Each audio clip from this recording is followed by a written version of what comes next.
여호수아 4장 4절에서 9절. 여호수아가 이스라엘 자손 중에서 각 지파에 한 사람씩 준비한 그 12사람을 불러 그들에게 이르되 요단 가운데로 들어가 너희 하나님 여호와의 궤 앞으로 가서 이스라엘 자손들의 지파 수대로 각기 돌 한 개씩 가져다가 어깨에 매라. 이것이 너희 중에 표징이 되리라. 후일에 너희의 자손들이 물어 이르되 이 돌들은 무슨 뜻이냐 하거든 그들에게 이르기를 요단물이 여호와의 언약궤 앞에서 끊어졌나니 곧 언약궤가 요단을 건널 때에 요단물이 끊어졌으므로 이 돌들이 이스라엘 자손에게 영원히 기념이 되리라 하라 하니라. 이스라엘 자손들이 여호수아가 명령한 대로 행하되 여호와께서 여호수아에게 이르신 대로 이스라엘 자손들의 지파의 수를 따라 요단 가운데에서 돌 12를 택하여 자기들이 유숙할 곳으로 가져다가 거기에 두었더라. 여호수아가 또 요단 가운데 곧 언약궤를 맨 제사장들의 발이 선 곳에 돌 12를 세웠더니 오늘까지 거기에 있더라.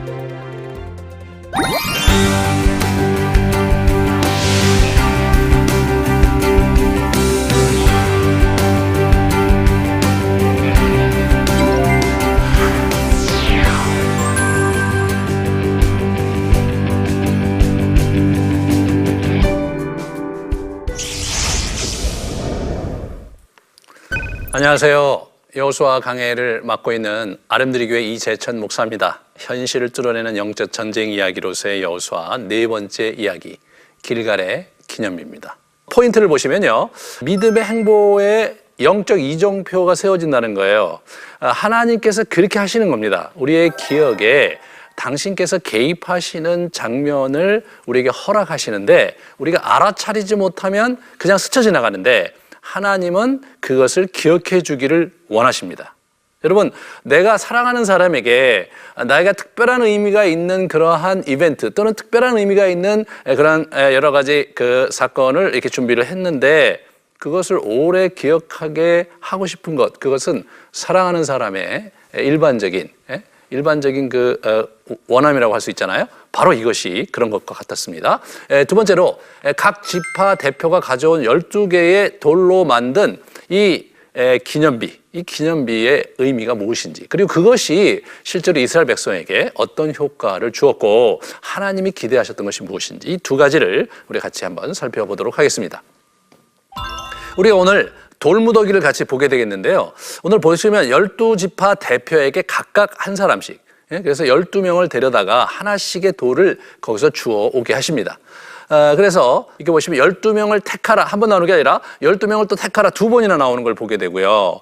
그리고 그것을 돌 12돌을 제사장 발밑에서 취하다, 이것도 두 번이나 나오는 걸 보게 돼요. 이것은 하나님께서 이 이야기가, 이 이벤트가 12지파 모두에게, 다시 말해서 이스라엘 지파 모두에게 기념으로 주고 싶은 선물이었다. 그것을 우리에게 알려주는 것이죠.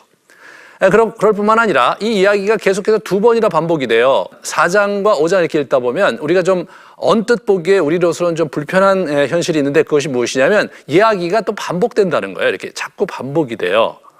성경이요, 여러분, 문맹의 시대에 낭독을 위한 책이라는 것을 염두에 두셔야 됩니다. 그러니까 성경은 일반적으로 반복의 기술을 많이 쓰고 있는데 오늘 본문에서도요, 우리가 요단강 건너는 이야기를 계속해서 중첩해서 이걸 이렇게 보게 돼요. 그래서 눈으로 읽다 보면 또 아까 이거 왔는데 어디 뭐 또 다시 또 건너갔다 온 건가, 막 이런 당혹스러움을 느낄 수도 있으실 거예요. 하지만 그런 게 아니라 지금 저자가 이 이야기를 한 번 쭉 읽을 때 두 번에 걸쳐서 약간 다른 각도로 이것을 듣는 또는 이것을 읽는 사람이 마음에 새기기를 기대하고 있는 것을 우리가 이렇게 볼 수가 있습니다. 그래서 모든 백성이 건너는 것도 두 번 나오고 여호와의 궤와 제사장이 건너는 것도 두 번씩이나 기록을 하고 있어요. 뿐만 아니라 돌무더기도 두 군데입니다. 그래서 하나는 요단강 가운데 제사장 발 밑에 있는 돌무더기를 하나 세우는 거고요. 또 하나는 그것을 발밑에서 돌을 하나씩 가져다가 12개를 가지고 그들이 유숙할 곳인 길갈에 가서 그 12개의 돌무더기를 쌓는 거. 이 두 가지입니다. 지금 오늘 본문은 독자들에게 또는 청자들에게 이 이야기가 아주 강조돼서 두 번씩이나 들려지면서 그들의 마음에 아로새겨지기를 아주 굉장히 원하고 있다. 그렇게 보시면 이 본문을 잘 묵상한 것입니다. 그러면 이 돌무더기에 대해 생각해 볼 때요. 이것이 어떤 맥락에서 여기까지 온 것이냐 해서 모세오경에 돌로 기념하는 관례가 있었던 걸 보게 돼요. 이 세 가지가 나오는데요. 첫 번째 야곱 이렇게 보시면 야곱은 사실은 그 계속해서 자신의 인생의 이정표를 돌로 세웠던 대표적인 인물이었습니다. 그래서 그가 28장 18절에 보면 밧담 아람으로 도망갈 때 베델에서 하나님께서 꿈에 나타나신 것을 보면서 거기다 돌무더기를 세우고 돌기둥을 세웁니다. 돌기둥을. 그 다음에 35장에 가면은 자기 아내 라헬이 죽었을 때 그의 무덤 앞에 돌기둥을 세웁니다. 여기서 우리가 이제 한 가지 좀 놓치지 말아야 될 것이 있는데 우리는 무덤 앞에 돌을 세웠으니까 기념비를 또는 그들의 그 이름, 묘비의 주인이 누군지를 거기다가 이렇게 써놨을 것이라고 묘비를 써놨을 것이라고 우리 기대하고 있죠. 하지만 여러분 모세오경 그리고 고대 근동에는 이 자기 무덤 앞에다가 비석을 세우는 일이 없었습니다. 그러므로 사실은 이것은 비석이 아니에요.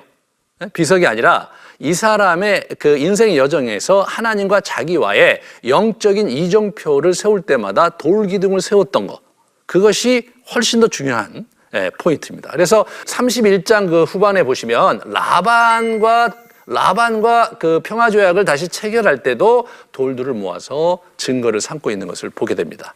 이 야곱은 어떻게 되냐면 이스라엘의 조상이잖아요.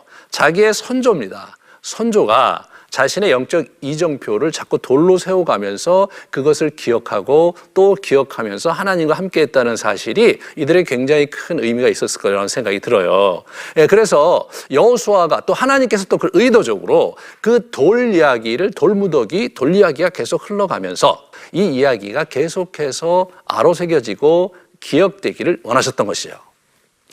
뿐만 아니라 이제 우리 신명기 27장에 보면 가나안에 들어가서 에발산에서 돌을 율법책에 기록해서 그래서 거기서 언약을 체결하라 이런 얘기를 하셔서 돌에 대한 하나님의 그러한 의도가 분명히 드러나는 것을 보게 됩니다. 자, 그러면 우리가 요단강을 건너는 이벤트를 다시 한번 살펴보겠습니다. 왜냐하면 지금 3장에도 요단강을 건너는 이야기가 있는데 4장에 좀 더 복잡하고 좀 더 이중적으로 기록되어 있거든요. 왜 그러냐면 이 장면이 구체적으로 이렇게 들려질 뿐 아니라 기억되기를 원했던 거예요.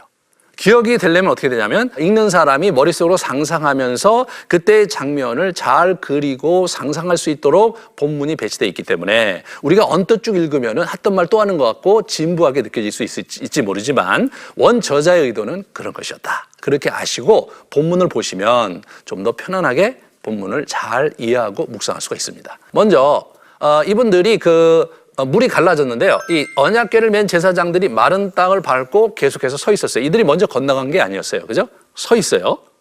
이게 참 효과가 있는 거예요, 여러분. 그냥 그러려니 하고 그때 그랬나 보다 이렇게 보시지 말고 이게 거기 서 있으면 어떤 일이 벌어지겠습니까? 이스라엘 백성이 거기를 지나면서 어떻게 되겠어요? 자신들의 시야가 그 가운데 있는 언약궤를 맨 제사장들 그리고 언약궤에 이 초점이 맞춰지잖아요. 그들은 가면서도 그거를 이게 언약궤를 계속 보고 있고 강 건너가서도 그걸 보고 있는 거예요. 여러분 이게 아주 재미난 현상입니다. 그리고 강 가운데 머물러 있는 동안에 1차로 12개의 돌무더기를 그곳에 세웁니다. 자, 강을 건너갔어요. 사람들이 강 건너편에서 이걸 보고 있습니다. 자, 그러면 우리 오세요. 그래 끝난 게 아니에요. 여기에 나름대로 기억 장치를 만드는 거예요. 그래서 우선은 어떻게 됩니까? 가서 1차로 돌무더기를 그곳에 이제 세우고 그 다음에 이 사람들이 거기서 돌무더기를 또 가져왔잖아요. 돌무더기를 가져왔어요. 그래서 세우고 그런 일들이 이제 벌어지는 것을 누가 보느냐면 이스라엘 백성들이 계속 강 건너서 보고 있는 거예요. 그 다음에 그걸 다 가져오고 나니까 이 사람들이 어떻게 되냐면 마른 땅을 속히 건넜어요. 그리고 이제 르우벤, 단, 므낫세 반지파가 무장을 하고 또 앞에 먼저 건너갔다는 얘기를 기록을 하면서 이들이 약속을 잘 지키고 그렇게 하고 있다는 것을 언급을 해주고 있죠. 그 다음에 백성이 모두 건넜어요. 건넌 후에 언약궤를 맨 제사장들이 마지막으로 그것을 건넙니다.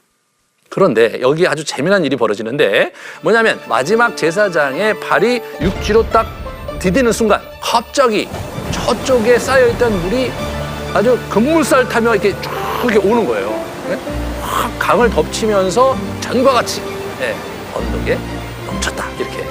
그렇게 이제 보여주고 있는 거죠. 이게 하나님이 지금 뭘 의도하시는 거냐면 이스라엘 백성들의 마음판에 이 사건이 알알이 그죠? 한 장면 한 장면이 심도 깊게 그 마음에 새겨지기를, 그 머리에 새겨지기를 의도하신 사건입니다, 이게.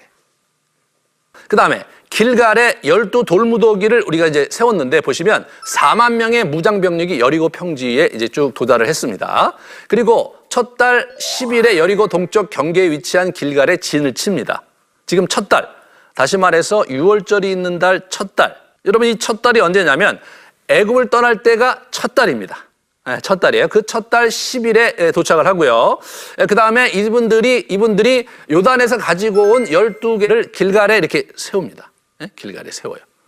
그렇게 해서 그들이 나름대로 어떻게 되냐면 자신들의 강을 건넌 그런 부분에서 마음을 딱 이렇게 정리를 하는 거죠.